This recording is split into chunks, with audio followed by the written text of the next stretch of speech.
Hello learners, you are welcome back in your YouTube channel M academy. और बहुत इंतज़ार के बाद आज हम शुरू कर रहे हैं टेंस क्लास। और टेंस का जो ये क्लास है कुछ सीरीज में चलेगा। हम एक एक करके सभी टेंस को समझेंगे, देखेंगे और फिर हम जानेंगे कि कैसे टेंस का इस्तेमाल हम अपने बोल चाल में या फिर इंग्लिश लैंग्वेज में कितना इसका अहम रोल है। तो आप अगर चैनल पर नए हैं तो सब्सक्राइब करिए और शेयर करिए और अपने दोस्तों के बीच में इस वीडियो को और फैलाइए ताकि सबको लाभ मिल सके इसका। और हम चलते हैं, शुरू करते हैं। आपको पिछले बहुत सारे हमने मिसलेनियस सेंटेंसेज और स्ट्रक्चर्स और वर्ड प्रोवाइड किया हुआ था, लेकिन आज हम आपको लेकर आए हैं टेंस। और आज से शुरू करते हैं टेंस का सीरीज। तो टेंस का जो भूत है, आप देखे होंगे टेंस का जो भूत होता है, टेंस से डर लगता है, टेंस नहीं समझ में आता है। लेकिन आज से मैं प्रॉमिस करता हूं कि आपको टेंस निश्चित रूप से समझ में आएगा, उसमें कोई डाउट नहीं होगा। तो so let's start the study of tens one by one. तो सबसे पहले आप समझिए टेंस है क्या, प्रेजेंट टेंस है क्या और पास्ट टेंस क्या है, फ्यूचर टेंस क्या है। पहले इन सब चीज़ों को समझिए। तो टेंस क्या है? तो टेंस होता है डियर स्टडी ऑफ वर्ब्स। देखिए यहाँ मैंने लिखा है वर्ब्स लिखा है ना, वर्ब यानी वर्ब जो है यही टेंस कहलाता है। यानी वर्ब्स का स्टडी ही क्या कहलाता है? टेंस कहलाता है। यानी the study of verbs is called tense. तो टेंस वर्ब्स का स्टडी कहलाता है। और इसके साथ जब टाइम लगता है तो हमको प्रेजेंट टाइम, पास्ट टाइम और फ्यूचर टाइम का पता चलता है कि कौन सा एक्शन यानी वर्ब किस समय में हुआ है, किस टाइम में हुआ है। तो चलिए हम पहले तो जानते हैं कि क्लासिफिकेशन ऑफ टेंस है ना, यानी काइंड्स ऑफ टेंस। तो जो वर्ब है या टेंस है इसको तीन भागों में मुख्यतः बांटा जाता है ना। आप देखेंगे पहला प्रेजेंट टेंस, प्रेजेंट, दूसरा पास्ट टेंस, तीसरा फ्यूचर टेंस। ये तीन टेंस याद रखेंगे आप। इन तीन टेंस में टेंस को क्लासिफाई किया गया है, बांटा गया है। अब आगे देखेंगे कि ये तीनों टेंस जो है, इन तीनों टेंस के चार चार भाग हैं, चार चार भाग में ये बटे हुए हैं तीनों टेंस। तो देखिए पहला जो है पहला टेंस जो है चार भागों में बटा है। यानी इसका पहला जो है प्रेजेंट इंडेफिनिट टेंस है, इसका दूसरा है प्रेजेंट कंटिन्यूअस टेंस, तीसरा है प्रेजेंट परफेक्ट टेंस और चौथा है प्रेजेंट परफेक्ट कंटिन्यूअस टेंस। तो ये आप देख लीजिए, ये चार हैं और चारों का अलग अलग स्ट्रक्चर होगा, है ना। फिर हम देखते हैं पास्ट टेंस। पास्ट में भी देखिए past indefinite tense, past continuous tense, past perfect tense, past perfect continuous tense. और फिर यहाँ आइए फ्यूचर में भी आपको ऐसे ही चार मिलेंगे, future indefinite tense, future continuous tense, future perfect tense और फ्यूचर परफेक्ट कंटिन्यूअस टेंस। मैं आपको बता देता हूँ कि सिंपल प्रेजेंट टेंस को, प्रेजेंट इंडेफिनिट टेंस को सिंपल प्रेजेंट टेंस भी कहा जाता है। प्रेजेंट कंटिन्यूअस टेंस का और दो एक्स्ट्रा नाम है जो मैं बता रहा हूँ आपको, प्रेजेंट इम्परफेक्ट टेंस और प्रेजेंट प्रोग्रेसिव टेंस के नाम से भी इन्हें जाना जाता है। तो आप समझ गए लर्नर्स। तो चलिए हम अब आपको इनके स्टडी में ले चलते हैं कि ये वर्क कैसे करते हैं। तो हम सबसे पहले अब ये जो देख रहे हैं यहाँ 4 हो गया, यहाँ 4 हो गया और यहाँ 4 हो गया, यानी 4 3 जा कितना 12 टाइप्स के यानी काइंड्स के हम टेंस पढ़ेंगे और फिर हमारा टेंस होगा ख़त्म। तो हम एक एक सीरीज में 12 को पढ़ेंगे, 12 जो 12 हैं आपके सामने, इनको एक एक सीरीज में पढ़ेंगे। आज चलिए शुरू करते हैं इसका पहला टेंस प्रेजेंट इंडेफिनिट टेंस, यानी प्रेजेंट का पहला टेंस प्रेजेंट इंडेफिनिट टेंस शुरू करते हैं, यानी पहला टेंस शुरू करते हैं, यानी सिंपल प्रेजेंट टेंस शुरू करते हैं आपके सामने। So let's start. और देखिए हम चलते हैं लेकर आपको, आपके सामने है प्रेजेंट टेंस सिंपल, यानी सिंपल प्रेजेंट टेंस या फिर इसी को कहते हैं प्रेजेंट इंडेफिनिट टेंस।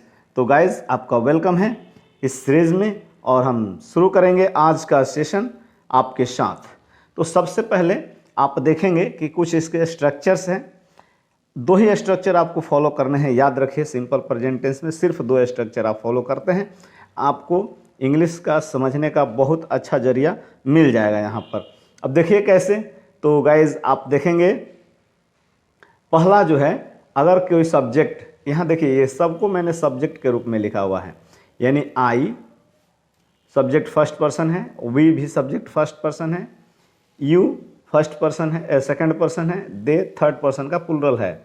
और साथ ही इसके बाद प्लुरल कोई भी प्लुरल सब्जेक्ट हो और भी कोई प्लुरल सब्जेक्ट हो, जैसे मेरे भाई लोग, मेरे दोस्त लोग, इस प्रकार के भी कुछ सब्जेक्ट आता है, my friends, my brothers, my sister's, तो वो प्लुरल सब्जेक्ट होते हैं, है ना।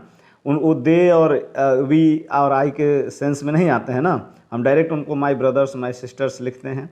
तो अगर ये सब भी आएँ तो ये जब ये सारे सब्जेक्ट, इस सब सब्जेक्ट को पहचान लीजिए, ये अगर सब्जेक्ट हों तो इनके साथ आप वर्ब का इस्तेमाल करेंगे, वो वर्ब होगा V1, यानी वर्ब का पहला रूप एज इट इज इस्तेमाल होगा, जैसे प्ले का प्ले, है ना, और फिर रन का रन, जो जैसा होगा वैसे ही इस्तेमाल किया जाएगा।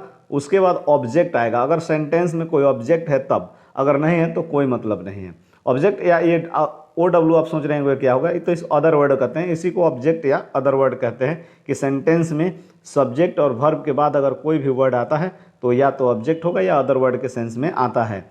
कोई भी एक्स्ट्रा वर्ड वो सब लास्ट में डालेंगे वर्ब के बाद। यानी आपको सब याद रखना है कि सबसे पहले सब्जेक्ट प्लस V1 ये रहना ही चाहिए, फुल स्टॉप। अगर कोई एक्स्ट्रा वर्ड इसमें सेंटेंस में है तो इसके बाद ऐड करेंगे, याद रखिएगा, इसके बाद अदर वर्ड ऐड करेंगे आप। तो आप समझ गए होंगे इस स्ट्रक्चर को, और इस स्ट्रक्चर को भूलेंगे नहीं, है ना, और इसी स्ट्रक्चर पर आप अपना काम करेंगे। अब हम आपके लिए कुछ एग्जाम्पल देंगे जो इसी स्ट्रक्चर पर निर्धारित है, डिपेंड है। तो देखिए इस एग्जाम्पल को, पहला एग्जाम्पल है मैं खेलता हूँ, मैं खेलता हूँ, तो क्या हो गया, आई प्ले।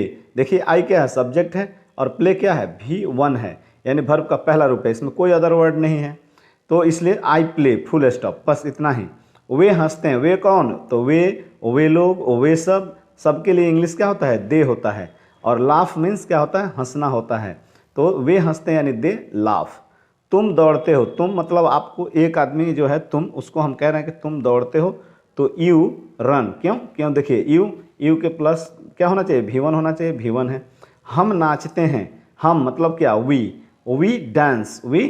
डांस। मैं काम करता हूँ, मैं मतलब कौन, आई वर्क, मैं काम करता हूँ। तो आप देख रहे हैं कैसे सब्जेक्ट प्लस V1 ही चल रहा है। तुम पुस्तक पढ़ते हो, अब इसमें क्या है कि मैंने ऑब्जेक्ट डाला हुआ है, तुम पढ़ते हो, लेकिन क्या पढ़ते हो, तो पुस्तक क्या हुआ, ऑब्जेक्ट हुआ, तो वो लास्ट में जाएगा। सबसे पहले बनेगा कि तुम पढ़ते हो, सिर्फ इतना बनाइए, यू रीड, तुम पढ़ते हो, क्या पढ़ते हो, तो एक्स्ट्रा है तो जाएगा अ बुक, एक पुस्तक पढ़ते हो, है ना। आगे देखिए, आप सोचेंगे कि इसमें एक नहीं लिखा है, ये फिर भी ये लगाए हुए हैं, तो एक समय में आप एक ही पुस्तक पढ़ते हैं, ये सेंस की बात होती है। आगे देखिए, वे बाजार जाते हैं, तो एक सबसे पहले तो बनाइए कि वे जाते हैं, दे गो, और कहाँ जाते हैं, तो मार्केट, ये अदर वर्ड आ गया, तो to market, they go to market, समझ गए। आगे देखिए, हम मैच खेलते हैं, वी प्ले द मैच, समझ गए। तो वी प्ले द मैच होगा, तो यानी सबसे पहले हम खेलते हैं, इतना ही बनाइए, वी प्ले। फिर सेंटेंस को समझिए, वी प्ले ये हो गया, हम खेलते हैं, आगे क्या खेलते हैं, तो मैच, तो द मैच लिख दीजिए। मैं कार चलाता हूँ, अगला सेंटेंस देखिए 9 नंबर, मैं कार चलाता हूँ, तो क्या हुआ, मैं चलाता हूँ, सिर्फ इतना लगेगा कि मैं चलाता हूँ, हाँकता हूँ, यानी आई ड्राइव। क्या ड्राइव करते हैं भाई, तो कार, एक गाड़ी चलाता हूँ। एक इसमें नहीं लगा है, फिर भी ये लग रहा है, क्योंकि आप एक बार में एक ही कार चला सकते हैं, आपको ये पता होना चाहिए। आगे देखिए, वे खाना खाते हैं, तो वे लोग खाते हैं, सिर्फ वे खाते हैं, वे कौन, तो वे लोग, वे सब, तो दे ईट, वे खाते हैं, क्या खाते हैं, खाना, द फूड, समझ में आ गया। आगे चलिए, हम आम खाते हैं, तो वी ईट मैंगोज। अब आपको ये पैटर्न समझ में आ रहा होगा। तुम चावल खाते हो, यू ईट राइस, मैं वहाँ जाता हूँ, आई गो। अब देर क्या हो गया, तो अदर वर्ड में चला गया। तुम पत्र लिखते हो, यू राइट अ लेटर, वे निबंध लिखते हैं, तो दे राइट एन एसे है तो एन लगा हुआ है, दे राइट एन एसे, वो निबंध लिखते हैं। सो गाइज, आप देख ले रहे होंगे कि कितना आसानी से आप इन सब कुछ समझ रहे हैं। यानी ये जब सब्जेक्ट्स होंगे ना तो सिर्फ वर्ब का पहला रूप देख लीजिए, play, laugh, read, run, dance, सब जैसा का तैसा लिखा गया है ना, इसमें कोई चीज़ ऐड नहीं किया गया है। लेकिन जब इसका दूसरा स्ट्रक्चर आएगा तो उसमें आप बहुत परिवर्तन देखेंगे। जैसे देखिए हम आपको दिखा रहे हैं अगले स्लाइड में, यहाँ देखिए, ही सी इट। सो आप चैनल पर एक बार मैं बोल देता हूँ, अगर आप चैनल पर नए हैं तो सब्सक्राइब करिए, शेयर करिए और अपने फ्रेंड्स के बीच में शेयर करिए ताकि ये वीडियो सबको मिल सके और सब लोग लाभान्वित हो सकें। So guys, so let's start. तो हम बात करते हैं इसकी। यानी ये देखिए, थर्ड पर्सन सिंगुलर नंबर ही होता है। ही क्या होता है? तो थर्ड पर्सन सिंगुलर नंबर होता है कि नहीं? तो थर्ड पर्सन सिंगुलर नंबर है। सी भी क्या है? थर्ड पर्सन सिंगुलर नंबर है। ईट भी क्या है? थर्ड पर्सन सिंगुलर नंबर है।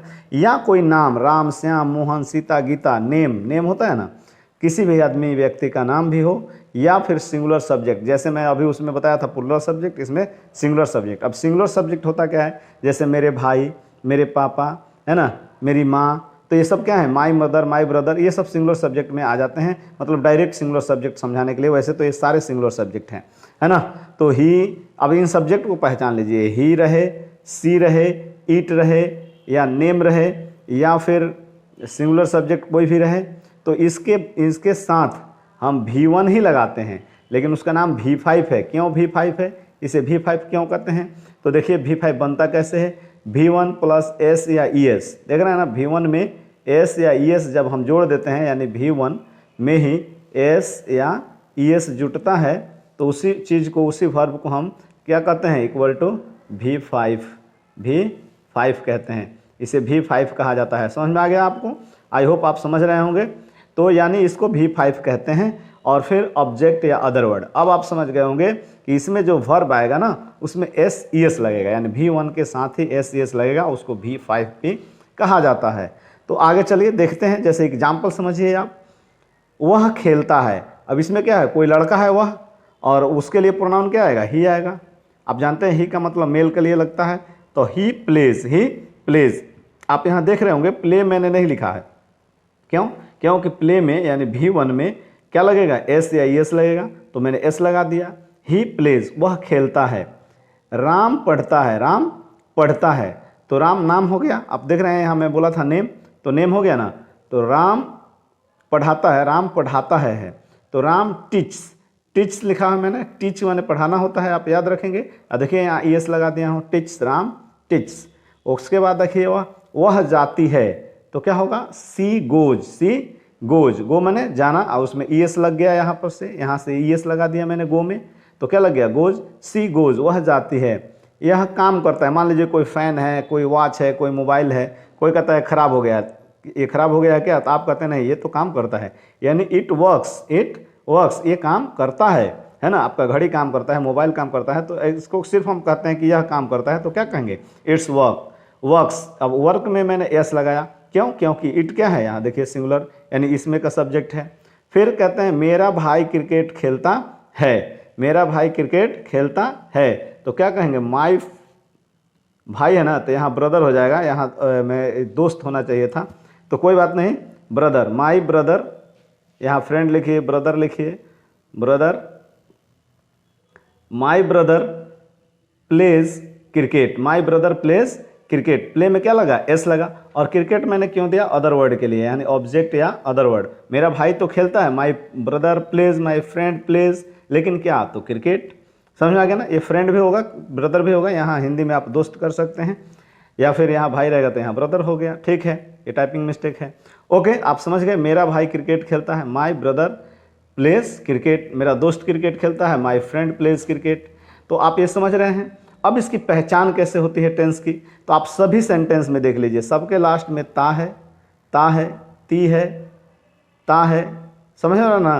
तो जिस वाक्य, हिंदी वाक्य के अंत में अगर आपको ता, ते, ती मिलता है, देखिए यहाँ ते हैं, हंसते हैं, खेलता हूँ, नाचते हैं, करता हूँ, खाते हैं, जिसके अंत में ता, ते, ती आता है, ता है, ती है, ते हैं, तो ये सारे हिंदी के सेंटेंस हमको क्या इंगित करते हैं कि ये सब के सब कहाँ हैं? प्रेजेंट इंडेफिनिट टेंस में यानी सिंपल प्रेजेंट टेंस में ये सारे सेंटेंस पाए जाते हैं।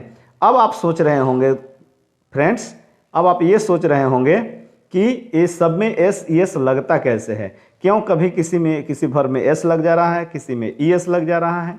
तो इसको जानने के लिए और इस प्रेजेंट इंडेफिनिट टेंस के बाकी के जो सेंटेंसेज होते हैं यानी negative sentence, interrogative sentence, intronegative sentence, फिर WH interrogative sentence, WH intronegative sentence, इन सभी का मैं अगले वीडियो में लेकर आऊँगा एक्सप्लेनेशन, और साथ ही एस और ES का प्रयोग कि किसके साथ कब किस स्थिति में एस लगेगा वर्ब में और कब ES लगेगा किसी वर्ब में, इसको भी हम एक्सप्लेन करके क्लियर करेंगे अगले वीडियो में।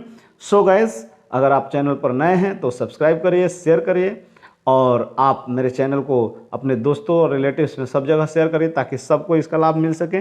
और हम आपसे मिलते हैं अगले वीडियो में, तब तक आप चैनल को सब्सक्राइब करिए और फैलाइए। और so guys, and try to speak in English and try to study these things, and if it is possible you should note down the all things। आपको पहले दिन से सब कुछ नोट डाउन करना चाहिए।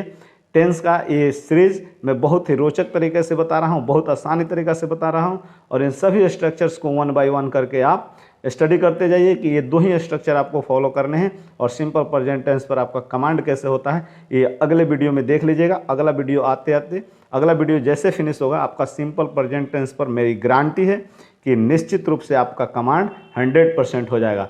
सो गाइड, आपसे मिलते हैं अगले वीडियो में, तब तक के लिए जय हिंद, वंदे मातरम। आप सबसे मिलेंगे अगले वीडियो में। Okay, so guys, see you in next video. जय हिंद, वंदे मातरम।